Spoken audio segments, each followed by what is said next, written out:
brief. I'm just trying to get an appointment with this gentleman, and I understand his calendar is booked up through March. And I just wondered if I could ask you, Chairman Williamson, if you and I might meet sometime this week on important transportation issues. You are a clever guy. But I have to be sure that I haven't worn out my welcome. Well, it will go a long way to the relationship if I can see you this week at your convenience this week on some transportation issues. There are so many issues that we're facing, and I think you and I recognize we have a difference of opinion.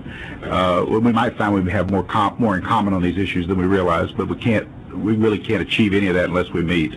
And so I would be grateful for the meeting, and I know that my colleagues in the Senate would as well. I look forward to visiting with you about that. This week? Yes, sir. Okay. All right. Thank you. Visiting with you about the appointment. Oh, you mean you can't commit? No, I'll call you. I will call you. Okay. Can I expect sometime this week an appointment?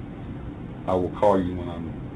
Okay, well, this highlights part of the problem right here. You mentioned you have one boss to work for, but you really don't. You've got the people of the state to work for. You've got 181 members of the legislature to work for, and it is this kind of lack of commitment and artful dodging for something as basic as an appointment to meet with you that causes the hostility and the friction that exists right now. And I think that's unfortunate.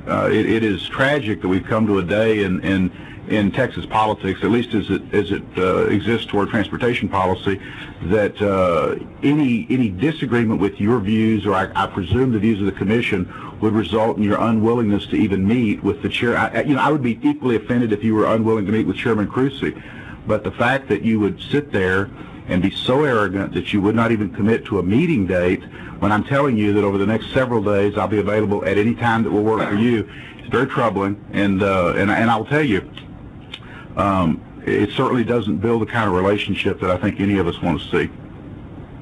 Thank you. Sir, you again refusing to make a commitment for a meeting this week?